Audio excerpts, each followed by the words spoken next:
You know that feeling, right? You've got that amazing pair of shoes that just kills your feet, or that killer outfit that you're constantly fidgeting with. We've all been there.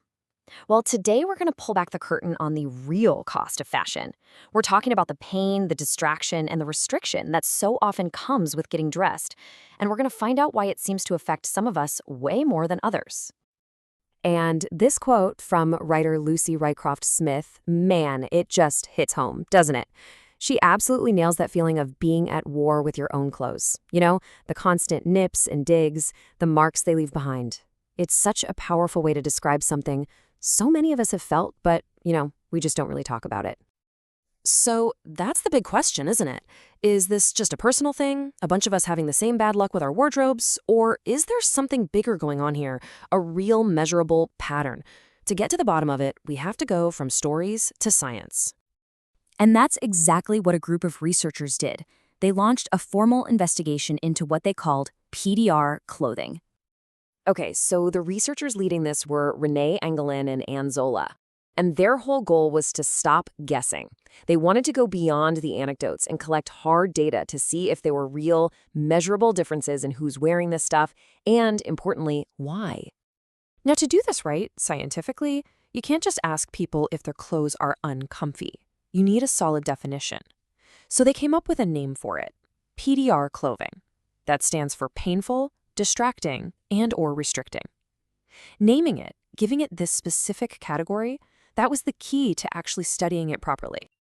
So what exactly is PDR clothing? Well, it's way more than just a pair of killer heels. We're talking about everything from scratchy fabrics that drive you nuts to clothes you have to constantly pull and adjust all day. Outfits that make it a whole ordeal just to bend over, or even tight clothes that literally make it hard to take a deep breath. It's this whole spectrum of discomfort. All right, so they've got this clear definition. They go out and collect the data. And what they found, well, the results were pretty startling. Okay, here's the top-line finding, and it was crystal clear. They ran 2 separate studies with hundreds of people, and the result was the same. Women were way more likely than men to be wearing clothes that were painful, distracting, or restricting. It wasn't even close. Let's dig into the numbers, because this is where it gets wild. Take painful shoes, for example. Get this, a whopping 76% of women said they wear shoes that cause pain or blisters. For men, just 23%. That is a massive difference, one of the biggest gaps they found in the whole study. And it's pretty much the same story when you look at distracting clothes, the stuff you have to constantly adjust. A full 80% of women said, yep, I wear that. For men, the number was less than half of that, only 38%. Just think for a second about the mental space that takes up all day long. And we're not just talking about a feeling of discomfort here. This has a real physical impact. Over half of all the women, 55%, so they wear clothes that leave actual red marks or welts on their skin. Compare that to just 12% of men. The numbers speak for themselves.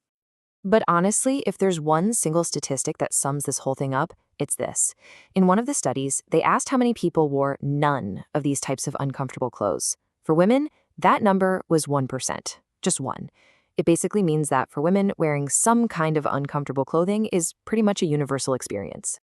Okay, so we've nailed down the what. There is a huge gender gap when it comes to uncomfortable clothes. But that just leads to the bigger, maybe more important question. Why? Why does this gap even exist? To answer that, we need to dive into the psychology of it all. The data is pretty undeniable, but the reasons? That's where it gets complicated. Why would anyone choose to wear something that hurts them or distracts them all day? Well, the researchers had a hunch it was tied to a specific psychological theory. And that key concept is called body surveillance. It sounds a bit intense, but it's basically the idea that some of us get into this habit of constantly monitoring how we look. It's almost like you're watching your own body from the outside, like an observer. This is a huge part of something called objectification theory. So here's the connection the researchers found, and it's a big one. They discovered that people who wore more of this PDR clothing, they also scored higher on body surveillance. And that was true for both men and women. It points to this really powerful link between constantly thinking about how you look and your willingness to put up with being uncomfortable for it. But the reasons for wearing this stuff, that's where things got really different between the genders. When they asked women why they wore uncomfortable clothes, the top answers were all about appearance. to look good, to feel sexy. But for men, the number one reason was totally different. Workplace rules. Things like having to wear a suit and tie. So, let's step back for a second and look at the big picture. What does all of this really mean? It's so easy to just write this off as, fashion is fashion. But what this research shows is that these choices have real, actual consequences for our day-to-day lives. Yeah, this goes way beyond just a blister on your heel. We're talking about a lower quality of life. We're talking about being in a state of constant low-level pain or distraction, having your actual freedom of movement limited.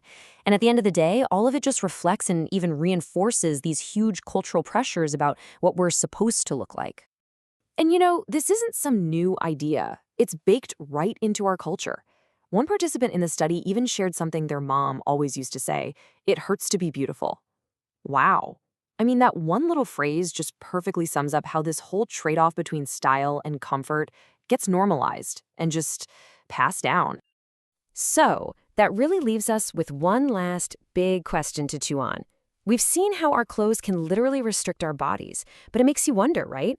If our clothes are restricting our bodies, are they also restricting our lives, our freedom, our ability to just focus on what's in front of us? Definitely something to think about next time you're deciding what to wear.